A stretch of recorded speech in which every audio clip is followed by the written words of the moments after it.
사도 바울은 지금 이러한 처지에 있는 골로새 교회 성도들에게 안팎으로 고통을 당하고 있는, 내부적으로는 이단들이 창궐을 하면서 이단에 대한 그 어떤 미혹의 위험 가운데 있었고, 밖으로는 지진이라고 하는 재난 앞에서 환경적으로 매우 힘든 이런 고난에, 이중적인 고난에 직면해 있는 골로새 교회 성도들에게 사도 바울은 서둘러서 각별한 그들을 향한 사랑으로 이단에 대해서는 경계할 것을, 그러면서도 재난 앞에, 재해 앞에서 고통당하고 있는 그들에 대해서는 또 격려와 위로를 그는 이 골로새서를 통해서 아마도 전달하려고 했던 것으로 보입니다.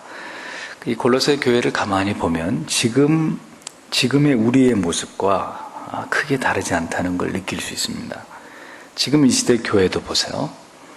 창궐하는 이단의 세력들, 또 반기독 세력들의 연대들을 통해서 지금 WCC나 이런 종교다원주의의 한국 교회가 이 거대한 이 사탄의 어떤 연합을 통해서 배교적인 일들을 저지르려고 하고 있고, 나아가서 전 세계에 불어닥친 경제적인 대공황 때문에 우리의 형편이나 처지도 그렇게 여유로운 상황이 아닌 이런 상황에 직면이 있지 않습니까? 그러니까 그 당시에 골로새 교회나 지금의 교회와 우리 성도들의 처지나 별반 다를 것 없이 안팎으로 어려운 그런 상황이었다는 겁니다. 우리가 구원의 은혜와 감격 속에서 우리가 하나님의 자녀가 되었지만 신자는 이 땅에 발을 붙이고 살아가야 되는 존재입니다. 그렇기 때문에 우리가 살아가고 있는 세상, 우리가 살아가고 있는 시대 속에서 여전히 우리는 여러 가지 영적인 혼란과 환경의 어려움 가운데서 우리가 그것과 맞물려서 살아갈 수밖에 없는 존재들이에요. 예수를 믿는 건 믿는 것이고 발을 붙이고 살아가고 있는 건 세상이기 때문에 그 믿음과 세상 사이에서 많은 어려움과 역경과 궁핍과 여러 가지 시련을 당해야 되는 것이 성도의 위치란 말이죠. 그런 시대에 성경은 이렇게 오늘도 하나님의 기록된 말씀을 통해서 우리에게 길잡이가 되어주고 있는 것을 우리가 확인할 수 있습니다. 그러니까 이런 상황 속에서 그때 골로새 교회 성도들도 그랬고 지금 이 시대 우리도 똑같은 상황인데, 이런 상황 속에서 성도는 도대체 뭘 붙들어야 되고 어떤 길을 가야 되느냐, 그 해답을 성경에서 찾아야 되는 거죠. 성경이 우리에게 등대 역할을 해주고 있다는 사실을 우리가 분명히 믿고 오늘도 이 말씀 안에서 그 답을 찾아야 되는 것입니다. 사도 바울은 이 고난의 한복판을 지나가고 있는 골로새 교회 성도들에게 먼저 위로합니다. 그래서 본문에 보세요. 골로새에 있는 성도들이라고 개역 한글에 이 번역이 되어 있는데, 자, 이 부분을 원문에 가깝게 번역을 하면 오늘 설교의 제목처럼 바로 그 골로새 안에 있는 성도들에게, 이런 의미가 됩니다. 그러면 왜 원문에서는 바로 그 골로새라는 이런 표현으로 골로새 성도들을 묘사하고 있을까요? 그것은 그 얘기입니다. 앞에 이제 생략된 의미가 이런 것이겠죠. 지금 이단들이 들끓고 있고, 그리고 지진 때문에 경제적인 큰 어려움을 겪고 있고 그런 상황이잖아요. 그러니까 그 모든 어려움과 혼란 속에서 그 힘겨운 고난을 이겨내고 있는 골로새 교회의 성도들에게, 그런 의미가 이 앞부분에 담겨 있는 것이죠. 한글 성경에는 이것을 축약해서 그냥 단순하게 골로새에 있는 성도들이지만 원문에는 좀 더 깊은 의미가 담겨 있어요. 그렇게 고통당하면서, 그러나 하나님을 의지하면서 믿음으로 그것을 이겨나가려고 발버둥을 치고 있는 바로 그 골로새 안에 있는 성도들에게, 이렇게 지금 바울이 골로새 교회 성도들을 따뜻하게 부르고 있습니다. 사도 바울이 그렇게 골로새 교회 성도들 부르는 데는 이유가 있다는 말씀을 드렸죠. 네. 자, 그럼 이제 그것을 구체적으로 하나하나 이제 설명을 해보려고 합니다. 그 다음에 그리스도 안에서 신실한 형제들에게라고 뒤를 이어서 계속해서 골로새 교회 성도들을 이렇게 표현하는 것을 볼 수 있습니다. 자, 그러면 바로 그 골로새 안에 있는 성도들, 그들이 어떤 자이냐? 그 어려움 속에서 고난을 견디고 있는 성도들, 그들은 과연 누구이냐? 그것을 이제 이 본문 안에서 우리가 찾아보는 것입니다. 오늘은 세 가지로 그 이야기를 하려고 합니다. 첫째는 그리스도 안에 있는 자들이었습니다. 그리스도 안에 있는 자들이었다. 골로새에 있는 성도들, 곧 그리스도 안에서 이렇게 되어 있습니다. 엔 크리스토, 헬라어로 엔 크리스토, 엔은 영어에서 in이라는 이 의미이기 때문에 영어 성경에서 이 부분을 보니까 in Christ at Colossae 이렇게 되어 있습니다. 골로새에 있는 예수 안에 있는, 골로새에 살고 있는 예수 안에 있는 성도들. 많은 어려움 속에서, 골로새에서 많은 어려움에 직면한 골로새에서 살아가고 있는 자들인데, 그들이 어떤 자들이냐? In Christ, 그리스도 안에 있는 자들이다. 그것이 바로 지금 골로새 교회 성도들의 정체성이다. 그런 얘기입니다. 성도가 누구냐 이거죠. 성도가 누굽니까? 성도를 어떤 사람을 보고 성도라고 합니까? 거룩한 무리? 그건 여자적인 의미고, 그들은 무엇을 통해서 그들이 살아가고 있는 시대와 그들이 살아가고 있는 세상 속에서 분명하게 구별되는 자들인가? 라는 질문을 할 때 수많은 어려움과 핍박과 환난과 불이익과 멸시와 조롱이 있지만, 이단의 유혹이 있지만, 그리고 시대의 어려움과 함께 고통당해야 되는 어떤 비통한 어떤 비참한 고난의 현실이 있지만, 그럼에도 불구하고 성도가 누구냐? 그리스도 안에 있는 자들이다 이겁니다. 그럼에도 불구하고 그렇게 어렵고 힘들고 눈물 나고 고통스러운 그런 시대를 살아가고 있지만, 그럼에도 불구하고 그들이 그 시대 속에 살아가는 다른 사람들과 유일하게 다른 것이 뭐냐? 그들은 그리스도 밖에 있는 사람들이고, 성도는 그리스도 안에 있는 사람들이라는 거예요. 그리스도 안에 붙어 있는 자들, 그들이 바로 신자, 성도의 정체성입니다. 예수 믿고 부자 되는 사람들이 성도가 아니고요, 예수 믿고 잘 되고 행복해지는 사람들이 성도가 아니라, 그런 어려움 속에서도 그리스도께 꼭 붙어 있는 자들. 예수께서 요한복음 15장 5절에서 말씀하셨습니다. 나는 포도나무요, 너희는 가지니 저가 내 안에, 내가 저 안에 있으면 이 사람은 과실을 많이 맺나니, 그 다음에 나를 떠나서는 너희가 아무것도 할 수 없음이라, 이렇게 말씀하셨습니다. 예수님은 포도나무고 우리는 거기에 접붙여진 가지라고 말씀하셨어요. 근데 붙어 있으면, 저가 내 안에 있고 내가 저 안에 있으면 접붙여진 가지라 할지라도 뿌리로부터 공급되는 영양분을 통해서 이 가지에도 열매가 맺혀지는데, 가지가 줄기에서 이탈해버리면 어떻게 아무것도 할 수 없다. 말라 비틀어져서 죽어버리는 가지가 되고 말겠죠.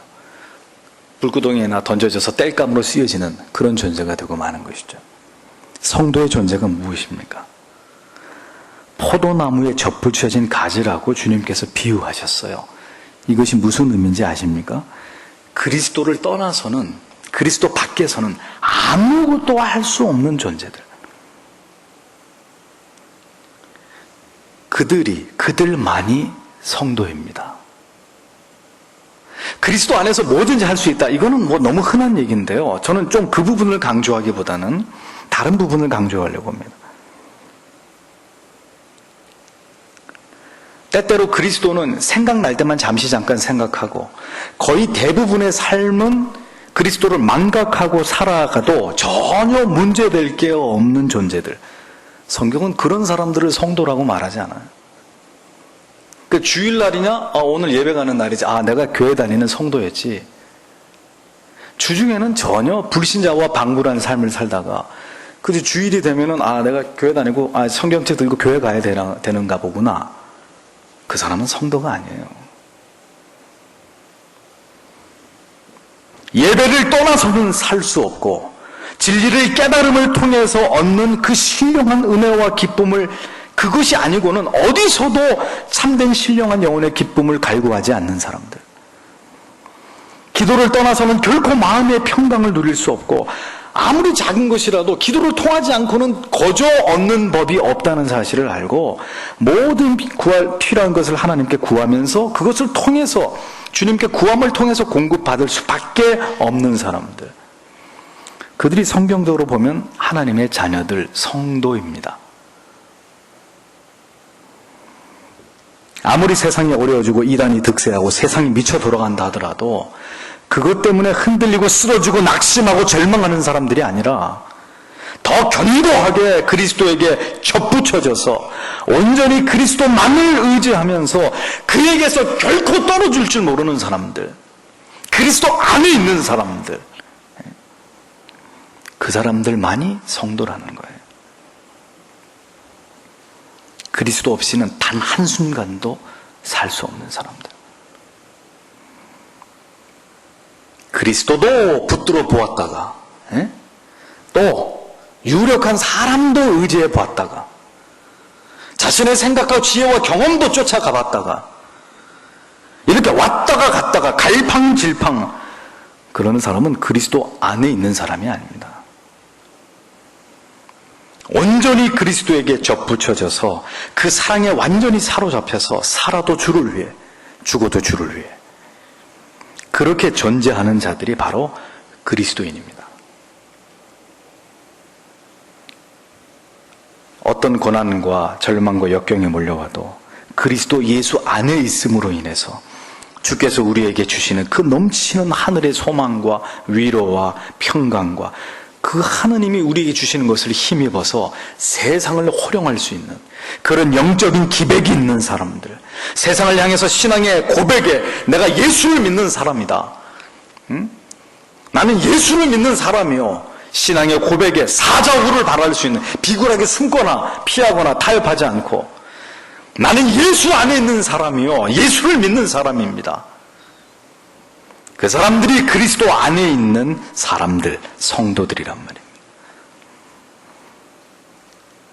그들이 골로새에서 살아가고 있는 범인들과는 정확하게 구별되는 그 어려운 상황의 골로새에서도 그러나 믿음으로 넉넉히 그 모든 상황을 이겨내고 있었던 성도들이었단 말이죠.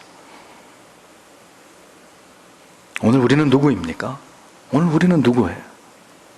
우리는 성도입니까? 그리스도 안에 있습니까?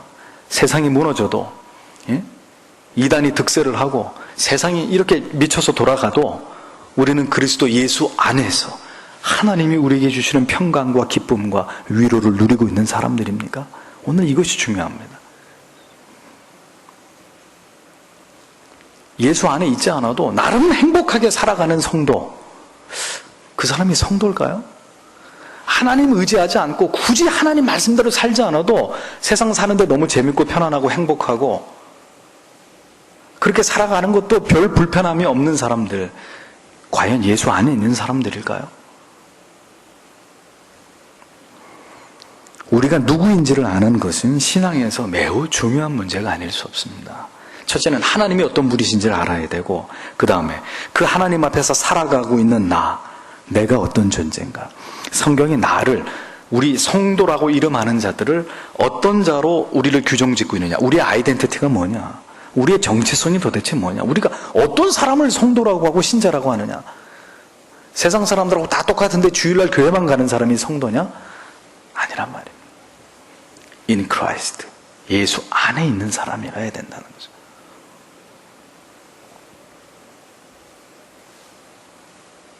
오늘도 얼마나 많은 그리스도인들이 둘러 진친 자신들의 환경과 어려운 상황만 바라보면서 낙담하고 절망하고 시험에 들고 뒤로 물러가 버리고 사명이고 뭐고 다 집어치워버리고,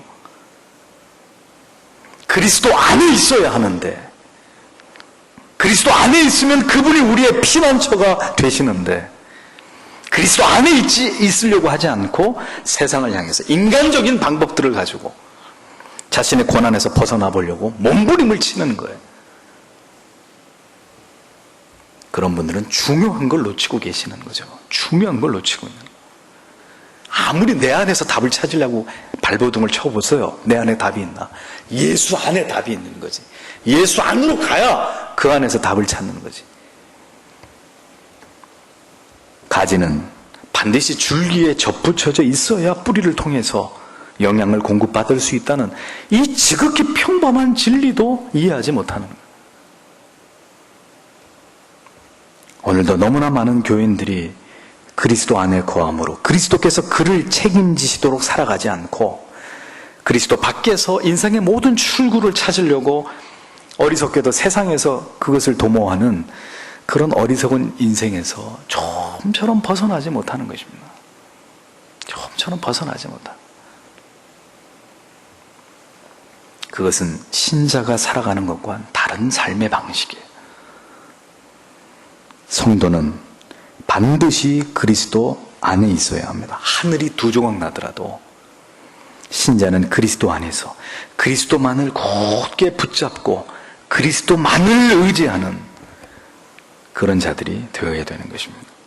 설령 그렇게 그리스도를 붙잡고 있다가 망하는 한이 있더라도 내 목숨을 그 그리스도를 위해서 내놔야 되는 상황이 온다 하더라도 그렇게 그리스도만을 끝까지 붙들고 가는 사람, 그 안에 거하는 삶을 선택하는 사람, 그 사람들이 성도입니다.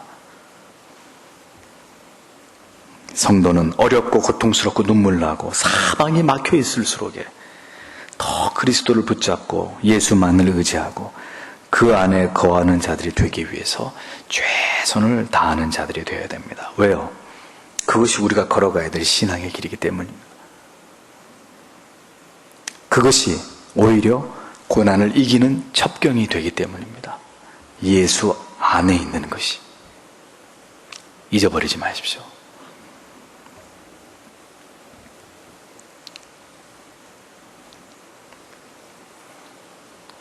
중요한 것은 그러면 우리의 힘으로 붙들어야 됩니까? 또 염려가 되죠. 우리는 힘이 없는데 우리가 하나님의 사람이 분명하다면 그렇게 끝까지 견고하게 그리스도만을 붙잡을 수 있도록 도와주실 거예요. 주님께서 끝까지 우리가 그리스도 안에 거하고 그 하나님만을 의지하고 그 하나님만으로 만족할 수 있도록 우리가 하나님의 자녀가 틀림이 없다면 그분이 우리의 소나기에 힘이 빠지지 않도록 붙들어 주실 거라고요.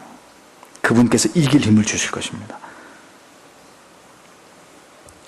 바로 그 골로새에 있는 성도들, 두 번째로 어떤 자들이었을까요? 신실한 형제들이었습니다. 성경을 보세요. 골로새에 있는 성도들 곧 그리스도 안에서 신실한 형제들에게 편지하노니 이렇게 되어 있습니다. 그들은 신실한 형제였습니다. 그 힘들고 어렵고 고통스러운 골로새 안에 있었던 성도들, 신실한 자들이었다. 피스토이라는 말, 믿을만한, 충성스러운 이런 의미를 지닌 형용사입니다. 성도들이 어떤 자들이냐? 성도는 충실하고 믿음직스러운 사람들입니다.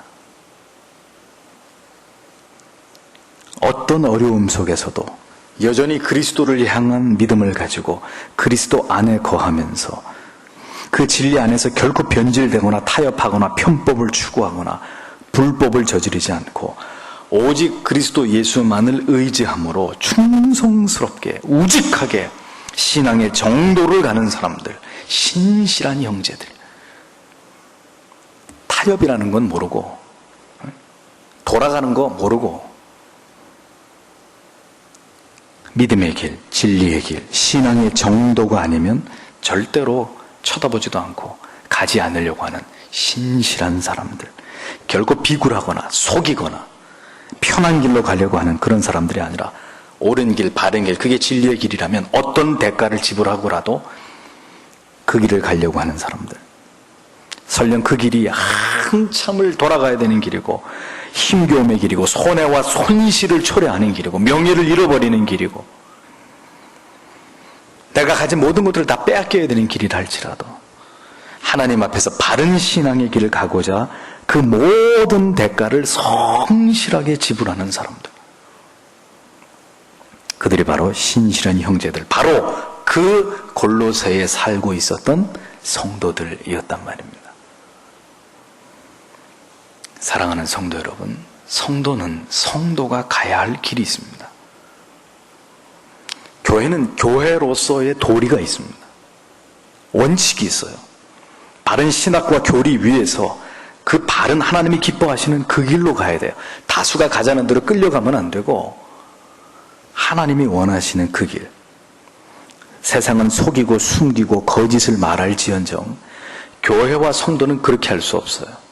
속일 수 없어요. 거짓말할 수 없어요. 법을 지켜야 되는 것입니다. 법을 어기고 예배당을 짓느니 법을 지키고 예배당 건축을 포기하는 것이 하나님의 뜻이라고 믿는 사람들이 돼야 돼요. 그런데 과연 그렇게 교회를 짓는 교회를 볼 수 있느냐? 저는 교회를 지어본 적이 없기 때문에 지을 마음도 없습니다만, 교회를 지으면서 100% 법을 지킬 수 있는 길이 있느냐?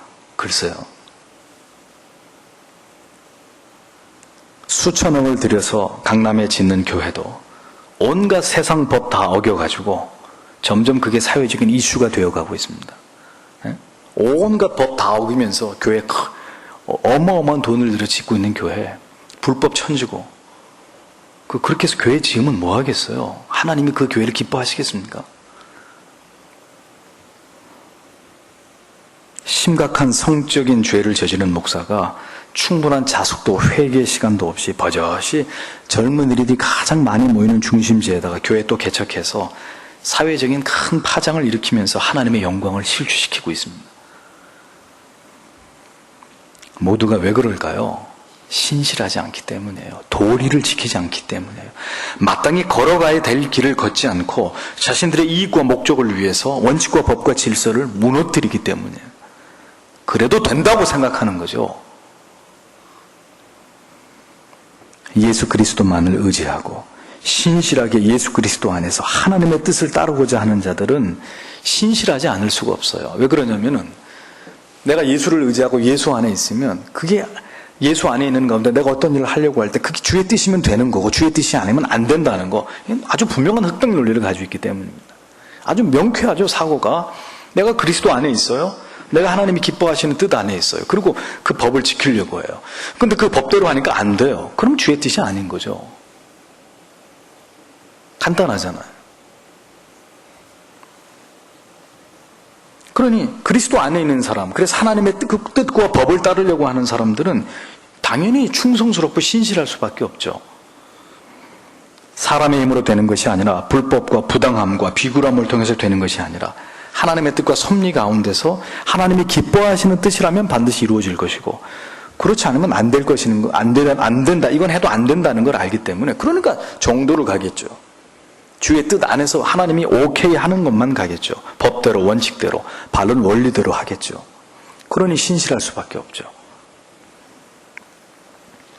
골로새에 그런 신실한 형제들이 있었으니 그들이 바로 그리스도인들, 그 골로새에, 바로 그 골로새의 성도들이었다는 뜻입니다. 오늘 우리 자신에게 한번 질문해 보죠. 나는 과연 신실한가? 우리는 주께서 보시기에 신실한, 충성스러운, 믿음직스러운, 법을 지키는 그리스도인인가? 이 공덕동에, 이 골로새의 신실한 자들, 이 공덕동에서 가장 신실한 자들, 이 서울 장안에서 가장 신실한, 이 서울 장안에 살아가고 있는, 이 죄악의 도성 가운데 살아가고 있는 많은 죄인들 가운데 가장 신실한 사람, 가장 믿을 만한 정직한 사람들,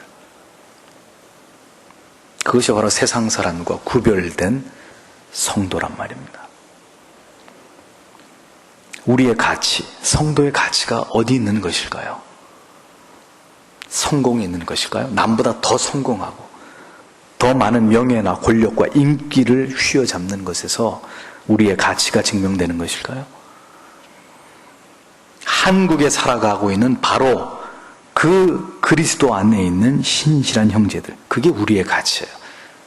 우리의 가치. 이 공덕동에 살아가고 있는 그리스도 안에 있고, 그리고 그리스도 안에 있기 때문에 정직하고 신실한 사람들.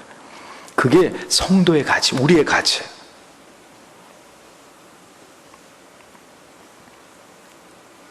신자의 가치는 그리스도 안에 있기에 우리가 누구인지를 알기 때문에 언제나 견고하고 그리스도만을 의지함으로 어떤 상황에서도 신앙을 부인하거나 믿음을 배반하지 않고 항상 주님 앞에서 성실하고 정직하게 충실하게 주어진 삶에 최선을 다하면서 살아가는 사람, 바로 그 골로새에 있었던 성도들, 그것이 성도의 정체성인 것입니다.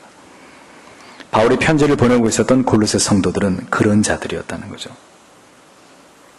우리에게 오늘 마음이 아픈 것은 뭘까요? 이 성경을 대하면서 우리가 마음이 아픈 것은 과연 우리 시대 속에, 이 시대 속에서 더 이상 그런 그리스도인들을 찾아보기가 점점 더 어려워지고 있다는 거 아니겠습니까? 그리스도 안에 있으면서 하늘이 둘 조각 나도 그리스도 안에 있고, 그러면서도 법과 하나님의 말씀과 뜻을 지켜서 우직하게 그 성실하게 신실하게 정직하게 그 길을 가는 사람들, 이제는 그런 성도들이 우리 주변에서 빠르게 사라져가고 있다는 게 주님의 마음의 고통이요, 우리에게 서글픔이지 않습니까? 왜 정직한 성도들이 교회에서 인정을 받지 못하고 돈 많이 버는 성도들이 교회에서 인정을 받을까요? 왜 하나님의 말씀과 법을 지키면서 핍박받고 좁은 길을 가고 불이익을 당하고 오해를 당하지만 묵묵히 믿음을 지키는 사람들이 대접을 받는 게 아니라 사회적으로 명성이 있고 명예 있고 헌금 많이 하고 외모 출중하고 이런 사람들이 교회에서 대접을 받을까요?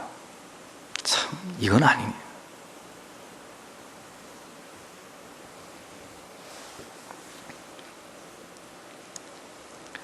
그것이 바로 진정한 성도의 가치이고 정체성인데도 오늘도 이러한 모습으로 우리가 발을 딛고 있는 이 세상에서 그런 진정한 신앙을 가진 참된 성도들의 모습들, 이토록 희귀해져가니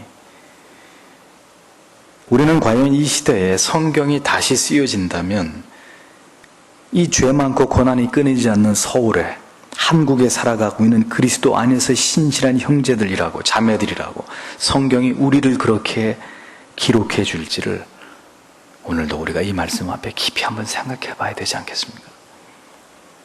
한국에 있는, 바로 그 한국에 있는, 그렇게 막 나가고 있는, 그렇게 죄를 뒤집어 쓰고 정말 어렵고 힘들고 고통스러운, 믿음으로 살기에는 너무너무 고통스러운 한국에, 서울에 살아가고 있는 바로 그리스도 안에 있는 그 신실한 형제들, 성경이 나를, 오늘 우리를 그렇게 기록해 줄까? 사실은 그것이 우리를 향한 최고의 칭호인데도 불구하고 그런 거는 관심이 없는 거예요. 사도 바울은 말합니다. 그렇게 골로새에 살아가면서 그리스도 안에서 신실한 삶을 살아가기 위해 진력하는 성도들에게 뭐가 있으면 좋겠다는 거죠? 하나님으로부터의 은혜와 평강이 있기를 그는 진심으로 축복하고 있습니다.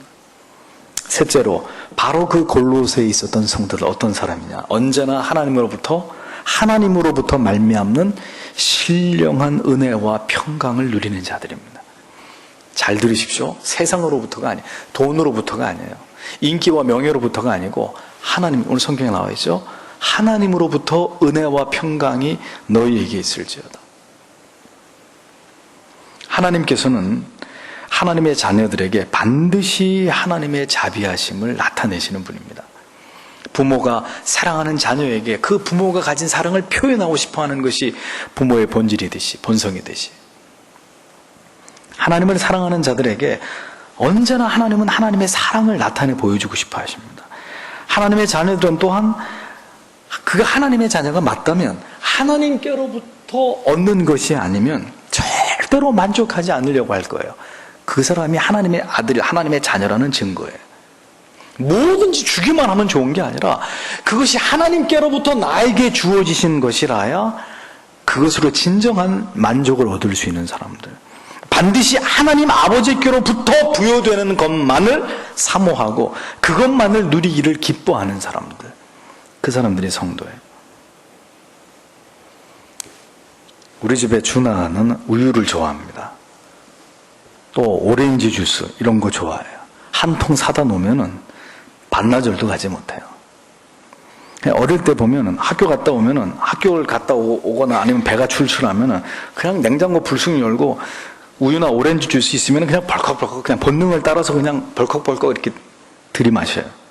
근데 그러면서도 단 한 번도 아빠 이거 먹어도 돼요? 엄마 이거 먹어도 돼요? 물어본 적 없어요. 냉장고 안에 들어있는 모든 먹을 것은 모두 다 자기 거라고 믿는 친구예요. 그거 다 내가 나 먹으라고 있는 거다 이렇게 생각하고 있는 학생이에요.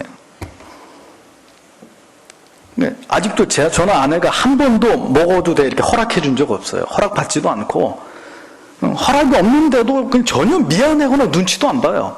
그 의당 그냥 먹어도 된다고 생각하고 보이는 대로 그냥 닥치는 대로 다 먹어요. 양이 찰 때까지 먹어요. 왜 그럴까요? 왜 그럴까요? 걔가 만약에 남의 집에서 그러면 큰일 나는 거예요. 그건 아버지 망신 다 시키는 거고 가정교육 잘못 시킨 건데 우리 집에서만큼은 그 아이의 그런 행동이 크게 문제가 되지 않아요. 왜 그럴까요?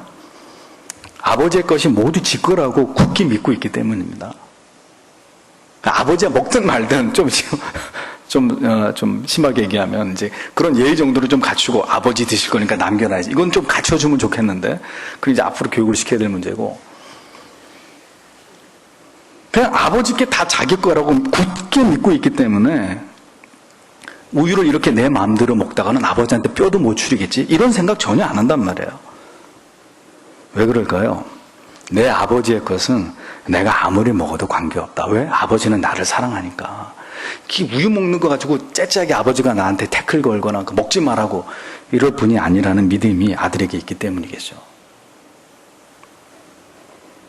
구원의 은총을 받은 하나님 아버지께로부터 한없는 사랑과 은총을 경험한 성도에게는 그래서 그리스도 안에서 하나님의 말씀을 따라서 시대가 어떠하든지 간에 어떤 고난과 사탄의 회유와 비질리가 난무하는 혼란스러움 한복판에 있든 뭐 그런 것과 상관없이 하늘의 아버지께 구하면 그 아버지가 나에게 필요한 만큼 아니 필요에 넘치도록 하나님이 내게 은혜도 주시고 내 마음의 평강도 주신다는 것을 확실히 믿고 있는 사람들 그 사람들이 성도란 말이에요.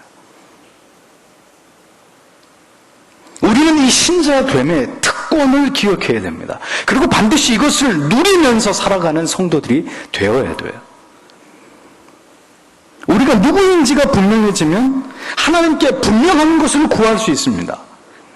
하나님이 어떤 분이시고 우리가 어떤 존재고 우리를 구원하시기 위해서 어떤 대가를 지불하시는지를 우리가 그것을 정확하게 이해하게 되면 우리가 받은 칭의가 어떤 것이라는 것을 분명히 이해하게 되면 하나님으로부터 우리에게 부어지는 은혜와 평강을 우리가 구할 수 있고 그리고 그것을 누릴 수 있는 거예요. 마땅히. 아들은 마음껏 부모의 집 안에서 그 아들의 자신의 권리를 행사할 수 있는 것처럼 신자는 언제든지 우리를 향하신 하나님의 그 은혜와 평강을 누릴 권한이 우리에게 있는 거예요. 단 모두에게나 누구에게나 주어지는 은혜와 평강은 아니다라는 겁니다. 언제든 구하기만 하면 은혜 주세요. 평강 주세요. 그렇게 해서 언제든지 누구에게나 달라고만 하면 그렇게 또 값싸게 주시는 은혜와 평강은 결코 아니에요. 중요한 것은 하나님으로부터 오는 은혜와 평강이기에 그 은혜와 평강의 수혜자가 되기 위해서는 전제가 되어야 되는 게죠. 그냥 뭐 세상에서 안 믿는 사람처럼 살고 불순종하면서 살고 게으르게 살고 하나님의 말씀과 등지면서 살면서도 은혜와 평강 주세요. 그런 식의 무슨 알라딘의 요술 램프에 나오는 거인처럼 하나님을 생각하면 안 된다 그랬죠. 하나님 무슨 자판기처럼 돈만 넣고 땡기면은 달라는 거 주는 그런 하나님으로 생각하는 건 미신이고 우상숭배라고 말씀드렸습니다. 중요한 건 하나님으로부터 오는 은혜와 평강을 받으려면 우리가 그 하나님과 나 사이에 매우 뚜렷한 관계가 있어야 되는 거죠. 아버지와 아들 이런 관계라야 내 집에 있는 걸 지 마음대로 먹을 수 있는 것처럼 아버지와 아들, 하나님과 내 아버지와 그분은 내 아버지고 나는 그분의 자녀이다. 이것에 대한 무동의 확신. 내가 하나님과의 그런 관계 속에 있다고 하는 분명한 확고한 의식. 실제적으로 그것을 그래서 누릴 수 있는 그 자리에 있어야 하나님께로부터 오는 은혜와 평강이 내 것이 되는 것입니다. 구원을 위해서 하나님의 절대 주권 속에서 그분이 우리를 구원하기 위해서 찾아오시는 것은 불가항력적인 은혜입니다. 하나님 편에서의 일방적인 은혜이죠. 구원으로 우리를 부르시는 건 우리의 공로가 아닙니다.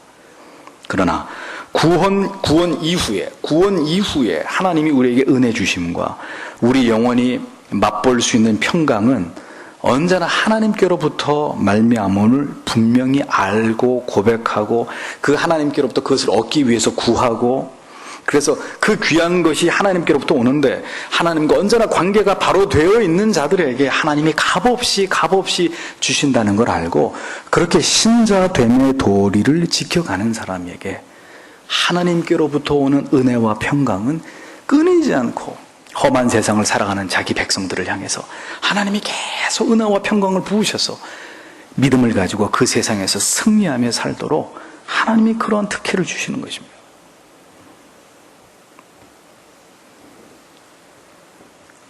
우리에게 언제나 넘치는 사랑을 확인시켜 주시기를 기뻐하시는 그 사랑의 표현이 바로 그레이스, 은혜인 것이고, 그 은혜를 우리의 영혼이 풍성히 누리고 있는 상태가 평강이죠.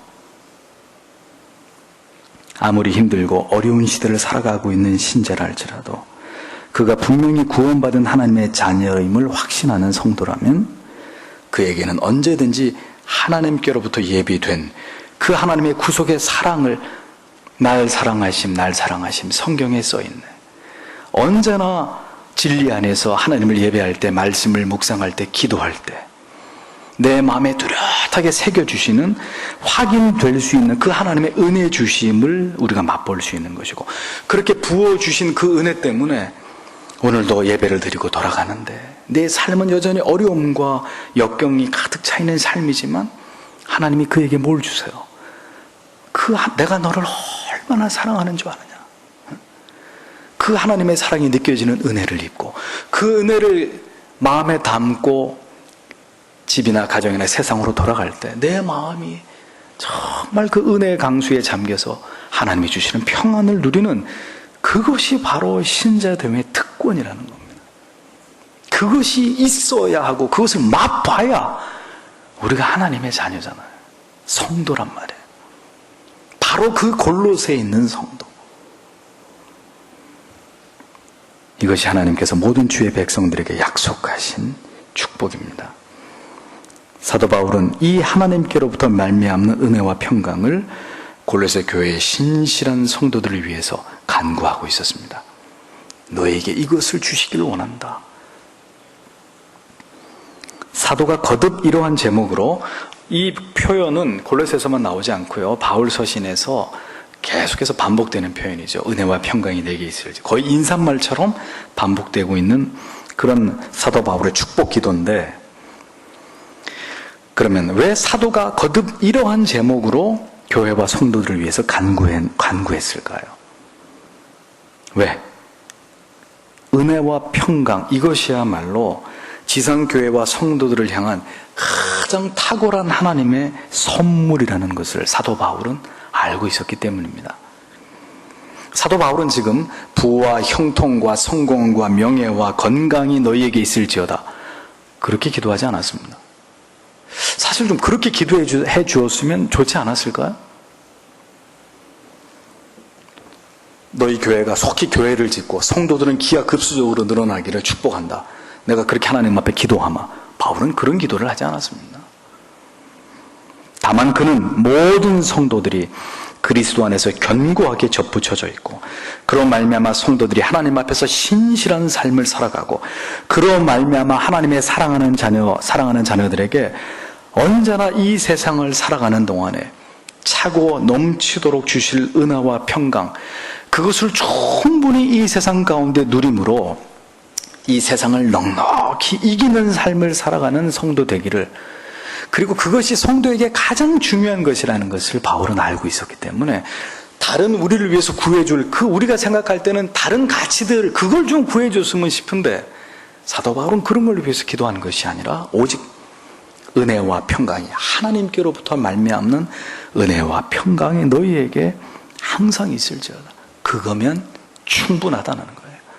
세상에서 신자로 살아갈 때 필요한 것은 돈도, 명예도, 인기도, 권력도, 육체의 아름다운 외모도, 그런 것들이 중요한 것이 아니고, 너희가 이 세상에서 성도로 살려면, 세상을 이기면서 살기 위해서 너희에게 반드시 필요한 것은 하나님으로부터 너희에게 공급하시는 은혜와, 그리고 그 하나님께로부터 우리에게 부어주시는 모든 상황과 환경을 뛰어넘을 수 있는 평강, 그거면 주님 앞에 갈 때까지 아무 문제 없다고 바울은 그렇게 생각한 거예요. 그리고 그것은 정확히 하나님이 기뻐하시는 뜻이었던 것이고요.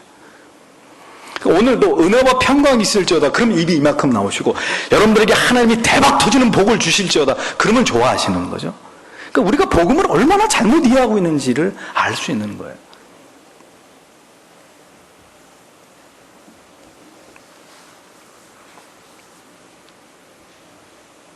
어떤 시대, 어떤 상황, 그 시대, 그 장소 속에서 힘겹게 살아가고 있는 주의 자녀들을 향한 하나님의 변함없는 약속은 너희에게 내가 주는 은혜와 평강이 있을 것이다.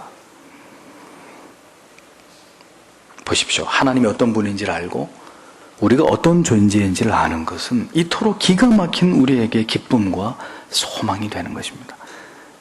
우리가 이런 존재라는 걸 몰랐으면 우리가 그리스도 안에 있는다는 게 뭐가 중요한 건지도 모르고 살았을 것이고, 신실한 삶? 그렇게 살면 그게 뭐가 대단한 건데, 어떻게 살아도 수단과 방법 가리지 않고 이익을 얻고 내가 원하는 걸 얻으면 되는 거지. 그렇게 살았을 것이고, 은혜와 평강, 그딴 건 필요 없고 그냥 잘 먹고 잘 살면 그게 제일인 거야. 우리가 그렇게 살지 않았겠어요? 그런 것들을 추구하면서. 사랑하는 성도 여러분, 그리스도 안에 거하시는 분들이 되셔야 합니다. 신실한 삶으로 변함없이 하나님을 신뢰하면서 믿음의 정도를 가는 그런 성도들이 되셔야 합니다. 그렇게 살아갈 때 언제든 어디서든 우리 아버지신 하나님께서 시마다 때마다 우리를 위로하시고 격려하시고 붙들어 주시는, 고난 속에서조차도 넘쳐나는 하나님의 은혜와 평강이 바로 오늘 우리의 것이 될 것이라고 성경은 우리에게 분명하게 약속해 주고 있는 것입니다. 오늘도 이 진리의 말씀을 기억하시고, 오늘도 이 약속하신 말씀이 여러분들의 삶의 현장에서 고스란히 경험되시기를 주님의 이름으로 축복합니다. 기도하겠습니다. 우리에게 주신